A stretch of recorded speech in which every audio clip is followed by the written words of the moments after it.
క్రీస్తునందు ప్రియమైన సహోదరి సహోదరులకు యేసుక్రీస్తు నామములో శుభములు. దేవుని యొక్క మహాకృప మీకు కలుగును గాక.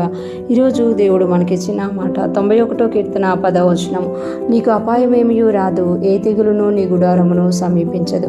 ఈ మాటలు మనం 91వ కీర్తనలో చూస్తున్నాము. ఈ 91వ కీర్తన ప్రతి క్రైస్తవులకు కూడా సుపరిచితమైన కీర్తనగా మనం చూడగలం. చాలామంది ఈ కీర్తనను కంఠపాఠంగా కూడా చేసుకుంటూ చాలామంది ఏ భయం కలిగినా, ఏ అపాయం కలిగినా, ఏదైనా అంటే జరగరాని ఇన్సిడెంట్ జరిగినప్పుడు 91వ కీర్తనను గుర్తు చేసుకోవడం, చదవడం చేస్తూ ఉంటారన్నమాట.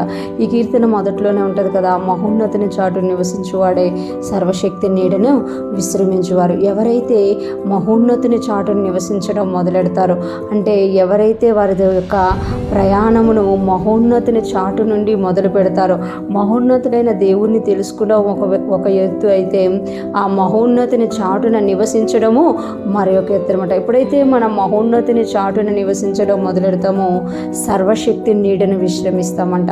అంటే సర్వశక్తుడైన దేవుని నీడను మనము విశ్రమిస్తాము, అంటే విశ్రాంతి కలిగి ఉంటాము. ఎవరైతే మహోన్నతిని చాటున నివసించి సర్వశక్తి నీడను విశ్రమిస్తారో వారందరి జీవితాల్లో కూడా ఈ 91వ కీర్తనలో ఉన్న మాటలు నెరవేర్చబడతాయి. ఒక వాగ్దానముతో, ఆశీర్వాదంతో కూడిన కీర్తనగా ఈ కీర్తన మనం చూడగలం. నీకు అపాయం ఏమీ రాదు, ఏ తెగులును నీ గుడారమును సమీపించదు. ఎవరైతే మహోన్నతిని చాటును నివసించడం మొదలెడతారో, సర్వశక్తి నీడను విశ్రమిస్తారో వాళ్ళకి అపాయం ఏమీ రాదంట. నీకు అపాయం ఏమీ రాదు. నీ చుట్టూ కూడా అపాయాలు జరుగుతూ ఉన్నా, నీ చుట్టూ కూడా పరిస్థితులు మారిపోతూ ఉన్నా, నీ చుట్టూ కూడా ఎటువంటి సమస్యలతో ఎదురవుతున్నా కూడా, లోకమంతటి మీదకి కూడా శ్రమ వచ్చినా నీకు మాత్రం అపాయం ఏమీ రాదు అని ఇక్కడ తెలియజేస్తున్నారు. అంతేకాకుండా ఏ తెగులును నీ గుడారమును సమీపించదు. అంటే ఏ తెగులు, నీకు అపాయం ఏమీ రాదు, నీ గుడారమునకు కూడా ఏ తెగులు సమీపించదు. అంటే నీవు మహోన్నతిని చాటు నివసిస్తే, నీవు సర్వశక్తి నీటిని విశ్రమిస్తే నీకు అపాయం రాదు. అదే టైంలో ఏ తెగులు నీ గుడారమును సమీపించదనమాట. ఈరోజు ఫ్రెష్ మన్నా వింటున్న ప్రతి ఒక్కరూ జ్ఞాపకం చేసుకోవాలి.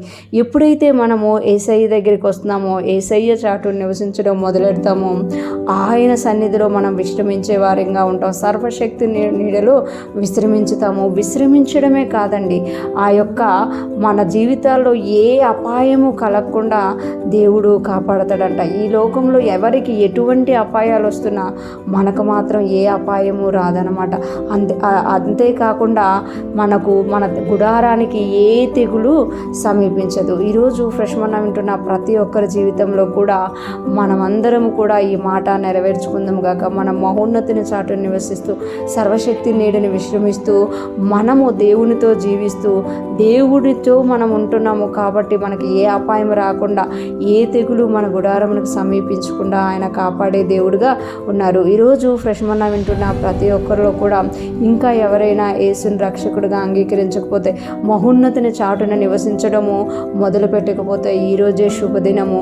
మహోన్నతిని చాటున నివసించి సర్వశక్తి నీడని విశ్రమిస్తే ఏ అపాయము నీకు రాకుండా, నీ గుడారమునికి ఏ తెగులు రాకుండా ఆయన కాపాడే దేవుడుగా ఉన్నారు. దేవుడి మన అందరి చుట్టూ కూడా కంచి నుంచి మనందరినీ కాపాడుతున్నందుకు దేవునికి స్తుతులు చెల్లిస్తూ యేసయ్య కృప మనందరికీ తోడయుండి నడిపించునుగాక. ఆమేన్.